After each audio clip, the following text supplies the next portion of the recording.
And now we're going to do another Bottled and Bond bourbon blind comparison. This one, a Sazerac Bottled and Bond bourbon blind comparison between this early times Bottled and Bond and this 1792 Bottled and Bond store pick.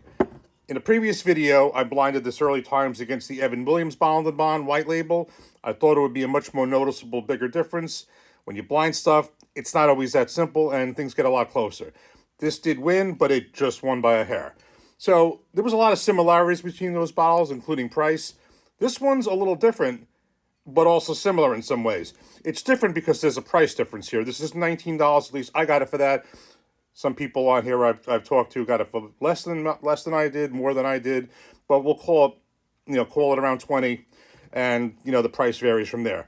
This one is over double the price of this.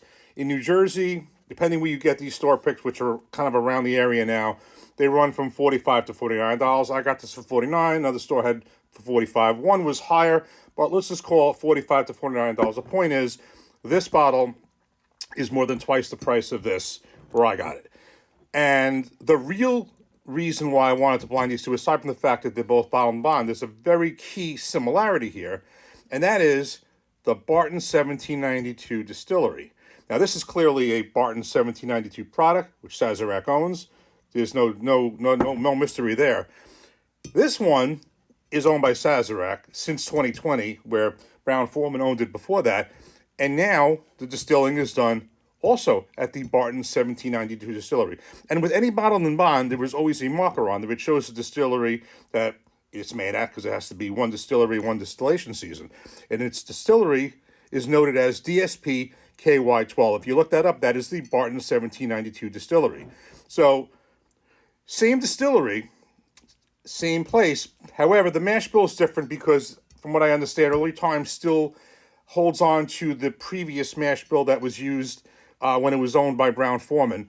So the mash bills vary as follows. Early Times, 79 corn, 11 rye, 10 malted barley. 1792 is not 100% disclosed. It's considered a high rye bourbon. It's definitely higher rye than this. They say rye in the 15 to 25% range, so we'd have to fill in the mash bill from there.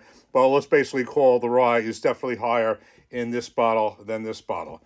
But that's really it.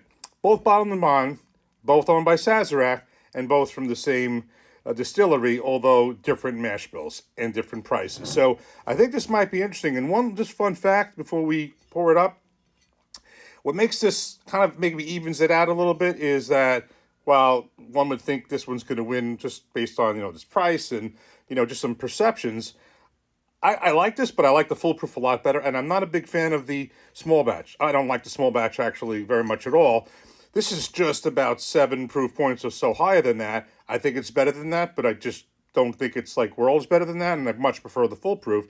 Whereas this, I certainly like for what it is, and I think it's definitely a really good one. So, honestly, I'm not sure which way this is going to go. So I'm very curious for all those reasons to do a blind. So without further ado, let's get it started. Okay, so we have these poured up, mixed up, have no idea which is which.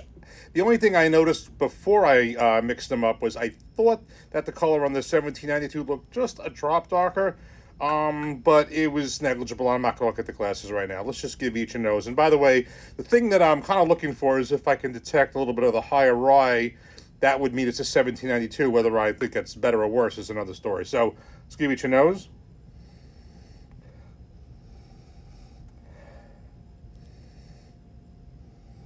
Maybe a little bit more sweetness out of this one, but let's reserve judgment until we taste it. Cheers.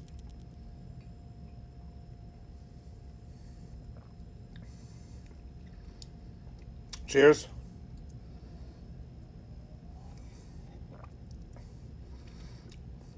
As usual, things are closer than you expect.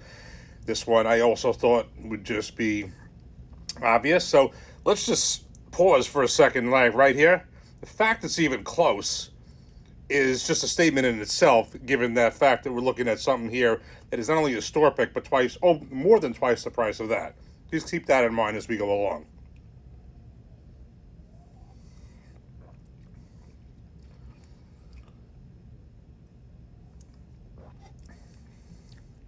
I'll do this one more time.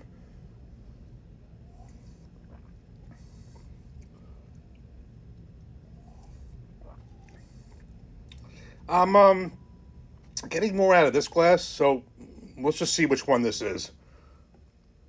It's the early times. That's incredible. It's the early times. So we're having the right order here. Now knowing each one, let me just take another taste.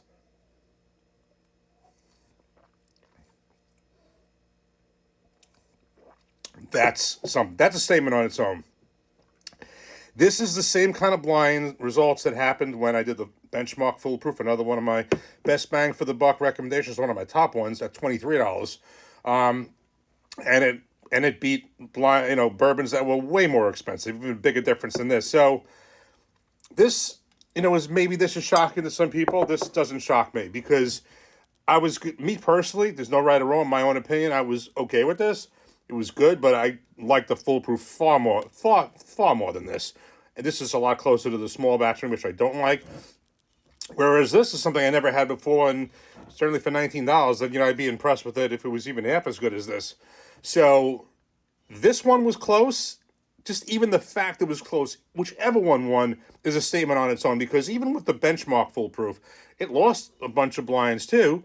But the fact that it hung in there was actually just amazing on its own. This one was a squeaker, and I can't say this was overwhelming either. But now this one beat it. So this beat out this one as well as the Evan Williams Bottled Bond. But this one, many would think is more of a surprise. To me, it's not. And, you may have other results if you do it. You may have other opinions. And again, there's no right or wrong. But if I just move this away and just talk about this itself, when I reviewed this, I clearly, said that I liked it. I liked it better than the small batch, but I did not think it was a foolproof, and I never was just totally enamored with it.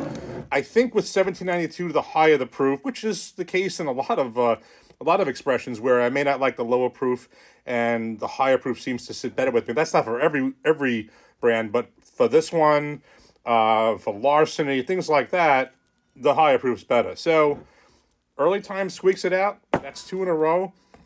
This one again, and also bear in mind, for me personally, I'm not a big rye. I don't, I drink, higher rye bourbons, but low rye mash bills are totally fine with me. So early times for the win in this one by a squeaker, but $19, $45 to $49.